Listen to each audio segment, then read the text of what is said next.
It started with a cut. I had not thought much of it at the time, nor could I tell you where I even got it from. It's the only thing I could think of that would explain it, how they got inside. It was a thin cut on the centre of my right palm. It hurt more than my ego would care to admit. As a precaution, I cleaned it and applied a liberal amount of antibacterial cream before covering it with a bandage. It had been a nuisance while pushing my computer mouse around with it, constantly reminding me of its presence. I lifted my hand and rotated my wrist. A rough series of cracks sounded off with the sensation of dragging a stick through gravel. Paper cuts and carpal tunnel, the hazards in my field of work. I turned my gaze to the bottom right corner of the screen. 4:48 p.m, 12 minutes from the end of the shift. My supervisor had already slipped out. They had tickets to something. It didn't matter. I wasn't paying too much attention at the time, truth be told. They had bragged the whole afternoon away and strutted out a full hour early. None of us had the desire to challenge the person above us on the food chain. God forbid if they found out I took less than 15 minutes at the end of the day. Not the most pleasant work environment, but it was the one that actually hired me. Perhaps my exploitability was my key asset. Most of the other workers had taken their chances and left soon after the supervisor's exit, leaving me behind. Seeing no one was around, I signed out and turned off my monitor. Sliding my papers into my pack, I lifted it by the strap with my right hand, not giving much thought to the action. I dropped it immediately in response to a shooting pain. I looked at my palm. The bandage was virtually pristine, save for the wrinkles caused by the curvature of my hand. Odd. It had felt as if I grasped a curling iron, or at least I imagined that's how it felt. I gingerly tested the strap with my right hand again. It seemed fine. The sensation had been far more severe than anything I had felt during the workday. I decided against putting further unnecessary stress on it. Using my left hand, I hoisted it around my shoulder. It had already fallen dark by the time I walked out into the office parking lot. I would have complained, but around this time last year we had a significant snowfall. I was just happy I didn't have to drive home through the snow. My palm was throbbing. I had no gloves on me, so my hands were rather cold, but the sensation was far greater in my bandaged right palm. It was as if an icicle pierced right through the centre. I hurried towards my vehicle in the corner of the empty lot.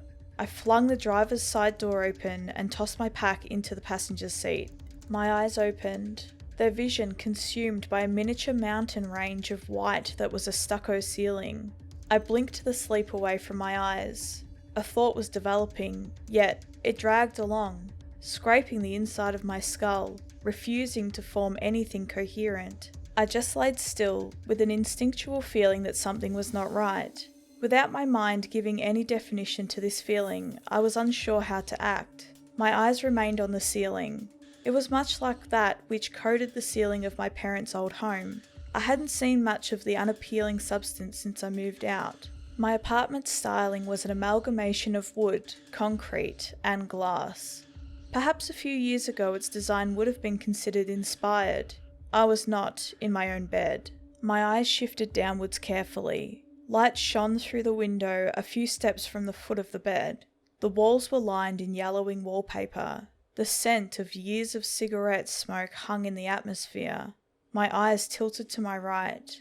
The red digits of a clock sitting on the peeling wood of a nightstand read 7:23 a.m. My attention drifted to the left. The sheets were in disarray, leaving the impression of another body that inhabited the space moments before. I slowly sat up. I took in my surroundings. There was a brown, rotting desk in the corner with a seemingly ancient metal lamp upon it. A black tube TV was wedged into a cabinet sitting in front of the window. To its left, a door, marked, beaten, wearing its years of abuse. The door's painted white metal acted like a canvas for the dark streaks and other miscellaneous smudges that adorned it. I was in a motel, a real dump of one at that. I waited for memories to materialise. Nothing came. The parking lot, then this? I felt my stomach churn. It was as if time lurched forward without warning. The room was dizzying. My head turned towards the left of the room. In the corner was the entrance to the washroom. I hesitated for a moment. Burgundy curtains were drawn part way across the window. cloaking the left side of the room in shadow. Despite my nausea, I had little desire to cross the threshold of darkness towards the washroom. Rubbing my face, a soggy bandage slightly caught on the bridge of my nose. A sharp response shot off from my hand, causing me to pull it away. It continued to ache dully as I inspected the warped bandage. Past my hand, my clothing and shoes sat amongst the mucky brownish red carpet. Without stepping down onto it, I leaned from the bed and snatched up my belongings. Hastily throwing them on, I stood up and began to make my way towards the room's exit. I heard something fall off the bed. A pillow or a blanket, perhaps? I wasn't sure, but I heard something. I turned around, my back to the front door. It was faint, a moan of sorts, just barely audible. I wanted to pretend that I didn't hear it. I stood still, unable to control my motor functions. I just stared into the dark. The moment hung in silence. A pale, weary hand slowly lifted itself from below the other side of the bed. Its digits clawed a crumpled sheet. Low moaning emanated from the dark. The noise sustained, becoming louder with every moment until, without warning, it became a shriek. I broke from my daze and spun towards the door. I grasped its handle and flung it back, fleeing out of the room. I refused to look behind me as I sprinted, creating as much distance as I could from the thing in the room. The chill ate at my skin as I ran through the outer walkway of a weathered green building. The winter sun was just beginning to rear its head. I approached a metal stair set leading down to the car lot below. My shoes clanged against the steps, echoing out into the silent morning. Once I reached the ground floor, I stopped and surveyed my surroundings. I had no idea where I was. To add to my concern, my vehicle could not be found amongst the handful that was sitting in front of the two-story relic of a building.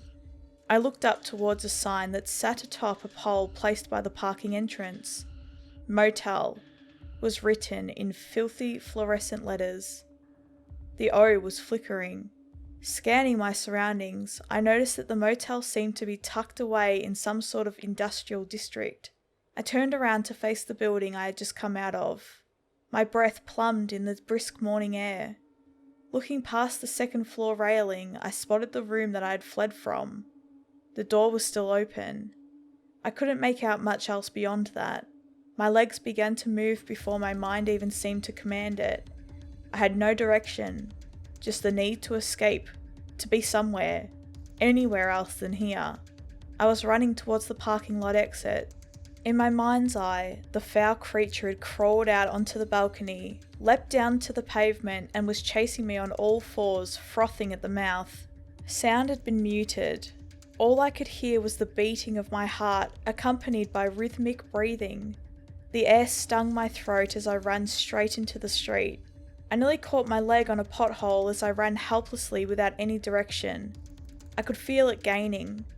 My chest squeezed as I felt it right on top of me. I continued to run, heaving, nearly out of breath, like a racehorse about to collapse. Electricity danced around in my brain. The scenery began to darken. There was nothing, just a sound. Liquid, gurgling, distant, yet all too close. A violent tremor. Something shaking at my feet. I could feel its vibrations, yet I could not see. The veil was slowly lifted. Concrete. Columns dispersed across a barren grey landscape, marked by yellow dividing lines.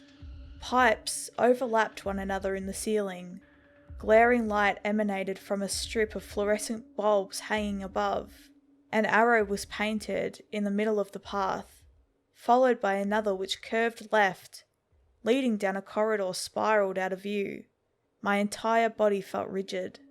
How was it possible that I arrived here unconsciously?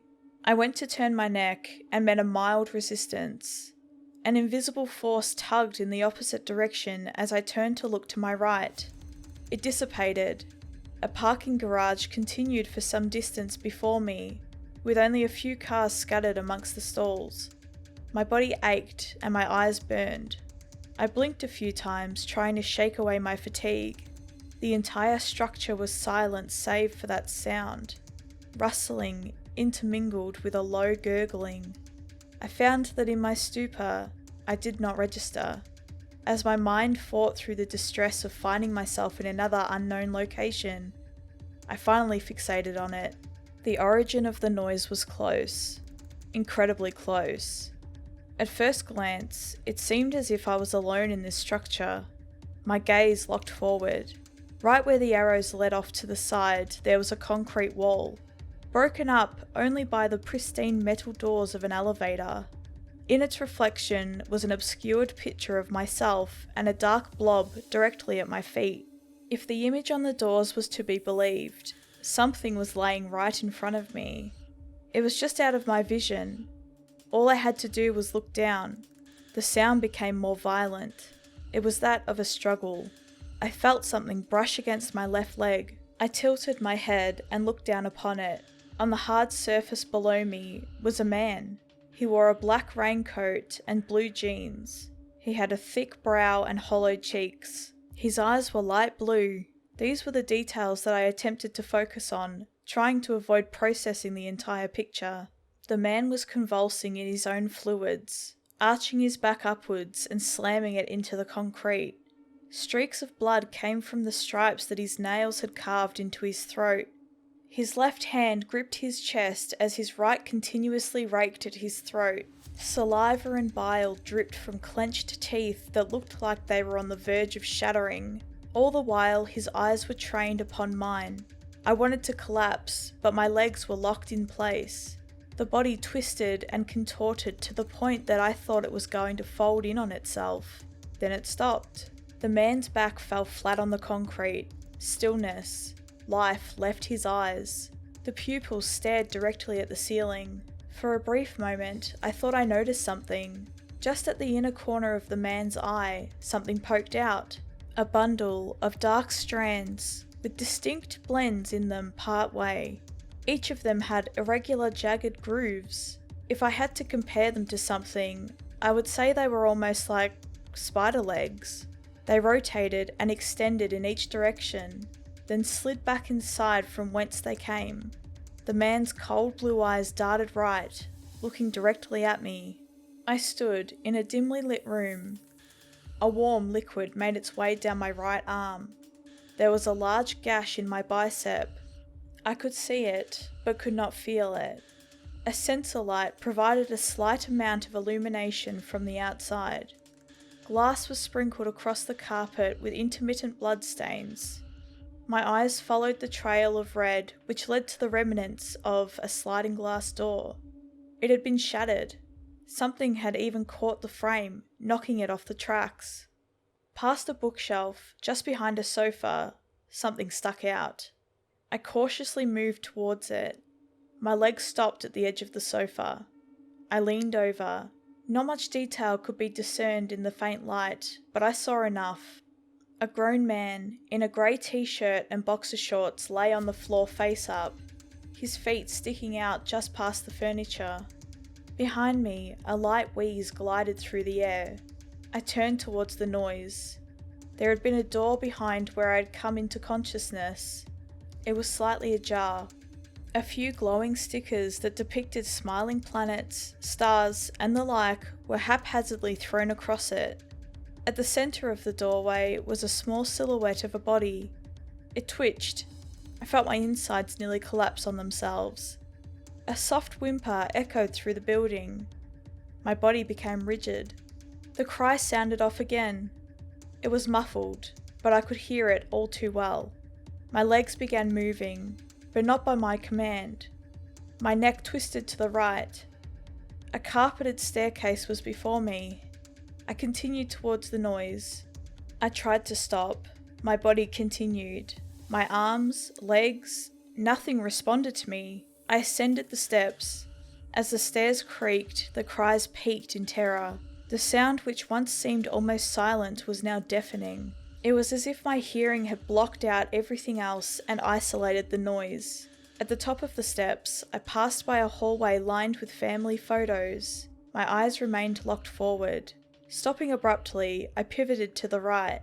My vision was consumed by a door. Whatever was behind it attempted to hold its breath, but their heartbeat was painfully audible. Without warning, my body slammed repeatedly against the door. The person behind it began screaming. On the third try, the door flew off its hinges. Inside, a street lamp shone through a window's blinds, revealing a dark-haired woman. She lobbed something. It collided with my left shoulder. I proceeded forward. She backed into the corner of the room, unable to say a word. I lunged forward and threw her to the ground. My hands latched onto her head and began to pry her jaw open. Leaning above her, I felt my body shake as my mouth began to stretch open. Stripes of light from the window revealed the awful scene. The feeling of thousands of fibers dragging across my esophagus spurred my mind into a frenzy. A flood of minuscule wriggling masses came pouring out of my mouth, falling straight into hers. A few fell just shy of her mouth and crawled their way inside. I was able to spot one of them as it passed a blade of light. At its center was a porous white body. Sprouting from all angles were several dexterous strands that transported the grotesque masses at a disturbing speed and steadiness. Their form almost resembled the seed heads of dandelions in a hideous caricature of nature. Tears came from my eyes as I was helpless, only able to watch. My jaw then clamped shut and I let go of her. I watched as the last of the creatures crawled inside. Her jaw remained open, grotesquely askew. Eyes wide, her face locked into an expression of shock. My body stood up robotically and my gaze remained locked on her as she began to convulse on the ground. I don't know how much more time I have before I become nothing more than an observer. The hours that I am awake have begun to dwindle. I have lost track of time completely. I cannot say if it has been days, weeks, or months. They know everything I intend to do. There is not much that can be done. There are others out there now who have lost their bodies and soul.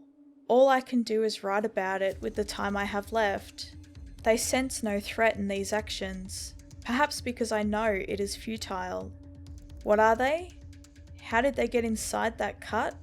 I will never have answers to these questions. All I know is that they will continue to spread. Watch the people around you and take note of their strange behaviour. I wish all of you well. If you do not heed these warnings, you may end up like me, a passenger. Thank you guys, ghouls and girls for watching. Please feel free to connect with me on my Discord server, and if you want to watch me live, check out my Twitch channel. I am very active on both platforms and even have scheduled streams. I would absolutely love to see you there. Links to my other social media platforms are in the description below. Stay spooky.